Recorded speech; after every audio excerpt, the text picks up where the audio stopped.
Hello বন্ধুরা, তো আমাদের জীবনের সবচেয়ে মূল্যবান ও গুরুত্বপূর্ণ কিছু কথা নিয়ে তোমাদের সঙ্গে চলে এলাম শেয়ার করতে। তো চলো বলা যাক, জীবনের সবচেয়ে মূল্যবান সম্পদ কি? টাকা, সফলতা, খ্যাতি, এগুলো অবশ্যই গুরুত্বপূর্ণ, কিন্তু যদি আপনার পাশে আপনাকে ভালোবাসার মতো কেউ না থাকে, তাহলে এই সব কিছুই শূন্য। জীবনে প্রকৃত সুখ আসে সম্পর্ক থেকে, বাবা মায়ের সঙ্গে, ভাই বোনের সঙ্গে, বন্ধুত্বের সঙ্গে, জীবন সঙ্গীর সঙ্গে, সন্তানের সঙ্গে। তবে সত্য হলো, আমরা অনেক সময় সম্পর্কের মূল্য দিতে ভুলে যাই। আমরা ব্যস্ত হয়ে পড়ি চাকরি, ব্যবসা, পড়াশোনা কিংবা অন্যান্য বিষয়ে। ধীরে ধীরে দূরত্ব বাড়তে থাকে, ভুল বোঝাবুঝি তৈরি হয়, আর একসময় সম্পর্কগুলো ভেঙে যেতে শুরু করে। কিন্তু আমরা যদি সত্যিই চাই, তাহলে যে কোনো সম্পর্ক টিকিয়ে রাখা সম্ভব। শুধু প্রয়োজন সমঝোতা, ভালোবাসা, শ্রদ্ধা ও সময় দেওয়া সম্পর্কের আসল অর্থ। একটি সম্পর্ক শুধু কথা বলা বা একসঙ্গে সময় কাটানো নয়। সম্পর্ক মানে হলো একজন অন্যজনের প্রতি নির্ভরশীল থাকা। 2, একজন যখন কষ্টে থাকে তখন অন্যজন তাকে সমর্থন দেওয়া। 3, সত্যিকারের ভালোবাসা, যেখানে কোনো শর্ত নেই। কিন্তু আমরা কি করি? আমরা ছোটখাটো ভুল বুঝে সম্পর্ক নষ্ট করে ফেলি। আমরা অনেক সময় আমাদের প্রিয়জনদের কষ্ট দেই, অবহেলা করি, তাদের অনুভূতি বুঝতে চাই না। একসময় দূরত্ব তৈরি হয়, আর সেই দূরত্ব বাড়তে বাড়তে সম্পর্কটাই হারিয়ে যায়। পরিবার সবচেয়ে শক্তিশালী বন্ধন। একজন ব্যক্তি যখন পৃথিবীতে আসে, তখন তার প্রথম সম্পর্ক হয় তার পরিবারের সঙ্গে। বাবা মা, ভাই বোন, এরা আমাদের প্রথম ভালোবাসা শেখায়, আমাদের আগলে রাখে। কিন্তু আমরা বড় হওয়ার পর কি করি?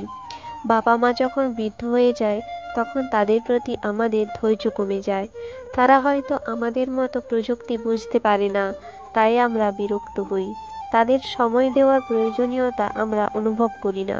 কিন্তু একদিন যদি তারা না থাকে, তখন বুঝতে পারি আমরা কাকে হারিয়েছি।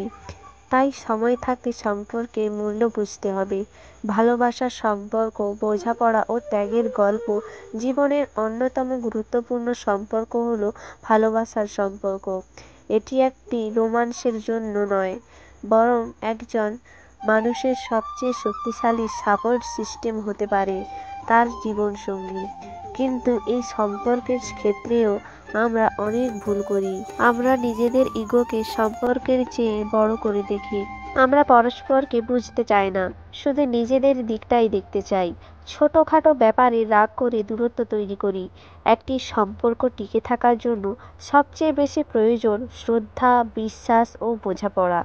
যদি এই 3টে জিনিস থাকে, তবে কোনো সম্পর্কই ভাঙবে না। বন্ধুত্ব নিঃস্বার্থ সম্পর্ক। বন্ধুত্ব হলো এমন একটা সম্পর্ক যেখানে রক্তের সম্পর্ক নেই, কিন্তু আত্মার সম্পর্ক তৈরি হয়। সত্যিকারের বন্ধুরা আমাদের জীবনের কঠিন সময়ে পাশে থাকে, কিন্তু অনেক সময় আমরা বন্ধুত্বের মূল্য দিতে জানি না। আমরা ভুল বুঝে দূরে সরে যাই। আমরা বন্ধুর কষ্টটা বোঝার চেষ্টা করি না। আমরা নিজেদের ব্যস্ততার কারণে সম্পর্কের দূরত্ব তৈরি করি। কিন্তু একজন প্রকৃত বন্ধু পাওয়া সত্যিই সৌভাগ্যের ব্যাপার। তাই যদি আপনার জীবনে সত্যিকারের বন্ধুরা থাকে, তাদের কখনো হারিয়ে ফেলবেন না। সম্পর্ক বাঁচানোর উপায়। অনেক সময় আমরা সম্পর্ক হারিয়ে ফেলে কষ্ট পাই, কিন্তু তখন আর কিছুই করার থাকে না। তাই আজ থেকে কিছু জিনিস মেনে চলুন, যা সম্পর্ক টিকিয়ে রাখতে সাহায্য করবে। ইগো ছেড়ে দিন, আপনার ভুল স্বীকার করুন। যদি সত্যিই ভুল করে থাকেন, ইগো ধরে রাখলে সম্পর্ক নষ্ট হবে, কিন্তু ক্ষমা চাইলে সম্পর্ক আরও শক্তিশালী হবে। সময় দিন, আপনি যতই ব্যস্ত থাকুন না কেন, প্রিয়জনদের জন্য সময় বের করুন, কারণ সময়ই হলো ভালোবাসার সবচেয়ে বড় প্রমাণ। ভালোবাসা প্রকাশ করুন। আমরা ভাবি, ও বুঝে নেবে আমি ভালোবাসি, কিন্তু এটা ভুল। সম্পর্ক টিকিয়ে রাখতে হলে ভালোবাসা প্রকাশ করতে হয়। শ্রদ্ধা করুন। যে কোনো সম্পর্কের ভিত্তি হলো শ্রদ্ধা। যদি আপনি কাউকে সম্মান না করেন, তবে সে সম্পর্কে বেশি দিন টিকবে না। নেগেটিভিটি থেকে দূরে থাকুন। যদি কেউ সম্পর্কের মধ্যে শুধু নেতিবাচকতা নিয়ে আসে, তাহলে তার প্রভাব পুরো সম্পর্কে পড়ে।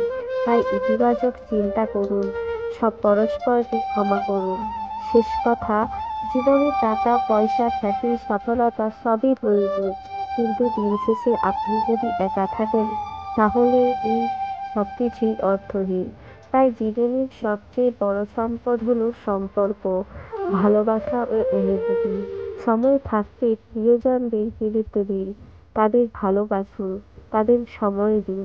কারণ একদিন যদি তারা না থাকে, তখন শুধু আফসোস করা ছাড়া আর কিছুই করার থাকবে না। আসুন আজ থেকেই শপথ করি, আমরা আমাদের সম্পর্কগুলোর প্রতি আরও যত্নশীল হব। আমরা ভালোবাসবো, শ্রদ্ধা করব, বোঝার চেষ্টা করব, কারণ সম্পর্কই আমাদের জীবনকে সুন্দর করে তোলে। তো প্লিজ ভিডিওটি যদি আপনাদের ভালো লেগে থাকে, অবশ্যই লাইক, কমেন্ট, শেয়ার করে দেবেন, আর অবশ্যই চ্যানেলটিকে সাবস্ক্রাইব করে দেবেন। তো আজকের মতো এই গল্পটা এখানেই শেষ করছি। ধন্যবাদ।